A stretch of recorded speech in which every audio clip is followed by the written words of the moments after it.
Welcome back to Thinking Reading and the Outsiders. The most important thing to remember from the last time we read is that they're all at the Rumble now, and Derry has started it by asking who wants to fight him, and there's a guy that he knows named Paul, who they went to high school together, and they are going to start fighting. And that's where we left off. The silence grew heavier, and I could hear a harsh, heavy breathing of the boys around me. Still, Derry and the Soc walked slowly in a circle. Even I could feel their hatred. They used to be buddies, I thought. They used to be friends, and now they hate each other because one has to work for a living and the other comes from the West Side. They shouldn't hate each other. I don't hate the Socs anymore. They shouldn't hate. Hold up! A familiar voice yelled. Hold it! Derry turned to see who it was, and Paul swung. A hard right to the job that would have felled anyone but Derry. The Rumble was on. Dallas Winston ran to join us. I couldn't find a Soc my size, so I took the next best size and jumped on him.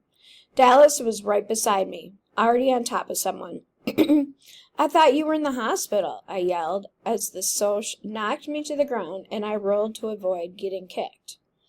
I was. Dally was having a hard time because his left arm was still in bad shape. I ain't now. How? I managed to ask, as the Soc I was fighting leaped on me and we rolled near Dally. Talk the nurse into it with a two-bit switch. Don't you know a rumble ain't a rumble unless I'm in it? I couldn't answer because the Soc, who was heavier than I took him for, had me pinned and was slugging the sense out of me. I thought dizzily that he was going to knock some of my teeth loose or break my nose or something, and I knew I didn't have a chance.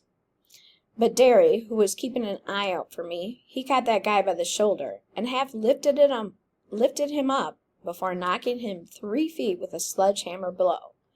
I decided it would be fair for me to help Dally, since he could only use one arm.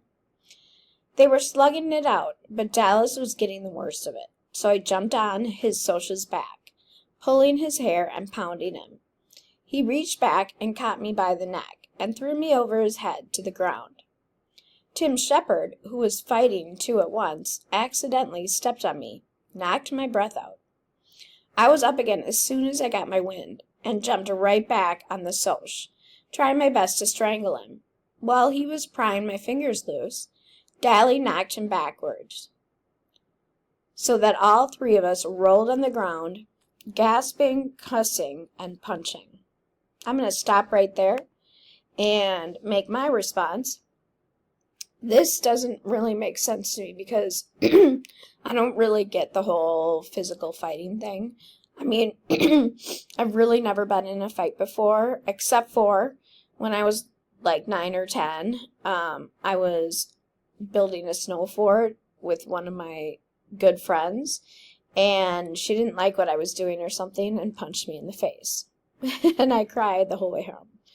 So I've never really experienced that before, although my favorite things to watch on TV are things where there's fighting and guns and blowing things up. But in real life, I just don't really get the fighting. Somebody kicked me hard in the ribs, and I yelped in spite of myself. Some Soc had knocked out one of our bunch and was kicking me as hard as he could, but I had both arms wrapped around the other Soc's neck and refused to let go. Dally was slugging him, and I hung on desperately.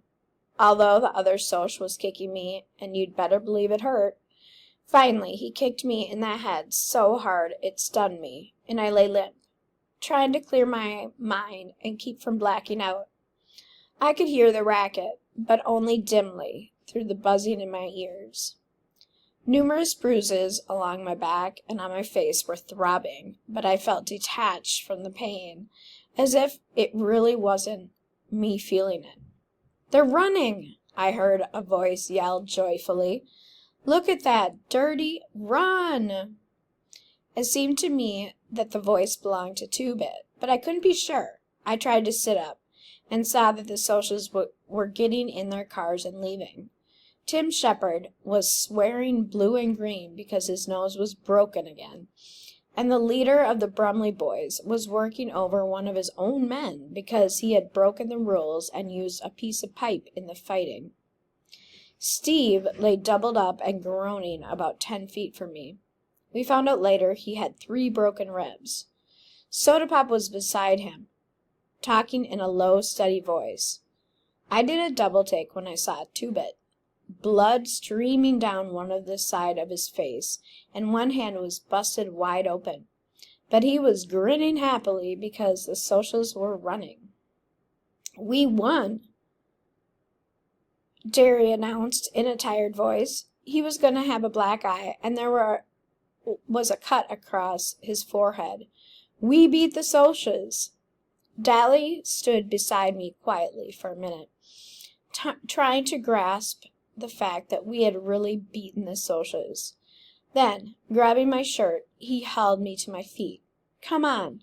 He half dragged me down the street. "We're going to see Johnny." I tried to run, but stumbled, and Dally impatiently shoved me along. "Hurry! He was getting worse when I left. He wants to see you." I don't know how Dallas could travel so fast and hard after being knocked around and having his sore arm hurt some more, but I tried to keep up with him. Track wasn't ever like running I did that night. I was still dizzy and had only a dim realization of where I was going and why. Dally had Buck Merrill's T-Bird parked in front of our house, and we hopped into it. I sat tight as Dally roared the car down the street.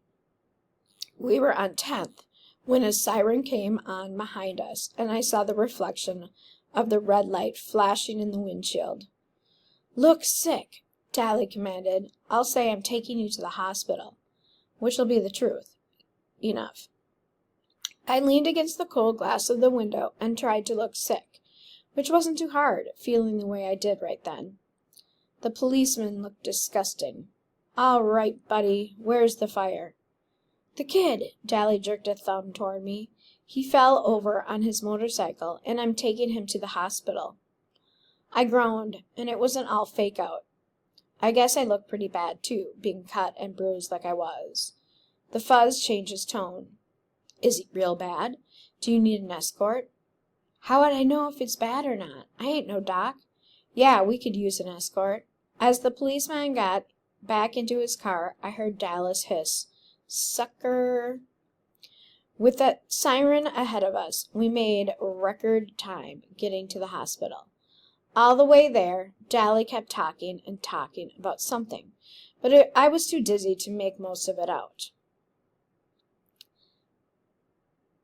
I was crazy. You know that, kid?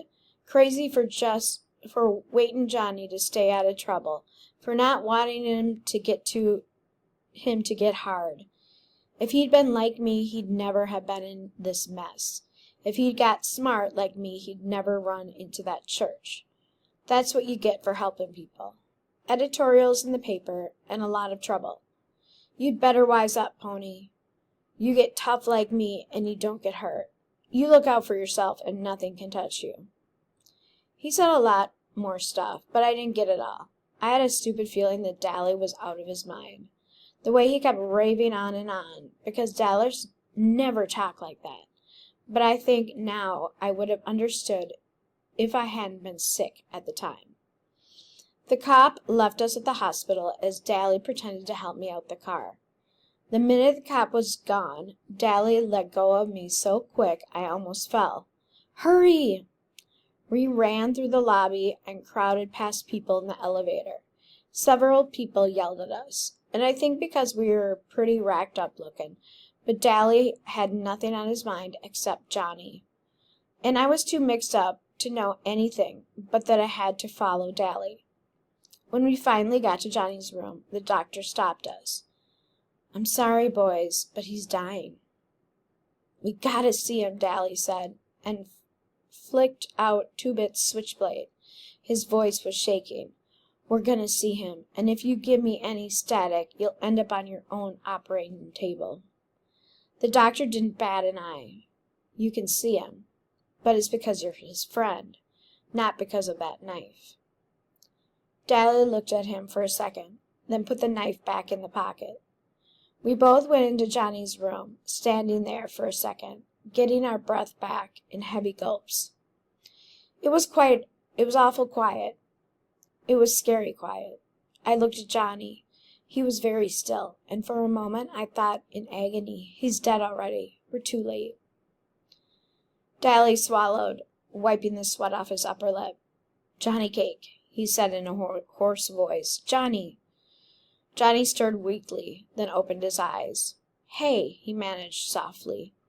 We won, Dally panted. We beat the Socs. We stomped them, chased them out of our territory. Johnny didn't even try to grin at him. Useless. Fighting's no good. He was awful white. Dally licked his lips nervously. They're still writing editorials about you in the paper, for being a hero and all. He was talking too fast and too calmly. Yeah, they're calling you a hero now, and heroizing all the greasers. We're all proud of you, buddy. Johnny's eyes glowed. Dally was proud of him. That was all Johnny had ever wanted. Pony boy. I barely heard him. I came closer and leaned over to hear what he was going to say. Stay gold, pony boy, stay gold. The pillow seemed to sink a little, and Johnny died. You read about people looking peaceful asleep when they're dead, but they don't. Johnny just looked dead, like a candle with a flame gone. I tried to say something, but I couldn't make a sound. Dally swallowed and reached over to push Johnny's hair back. Never could keep that hair back. That's what you get for trying to help people, you little punk. And that's what you get. Whirling suddenly, he slammed back against the wall. His face contracted in agony, and sweat streamed down his face.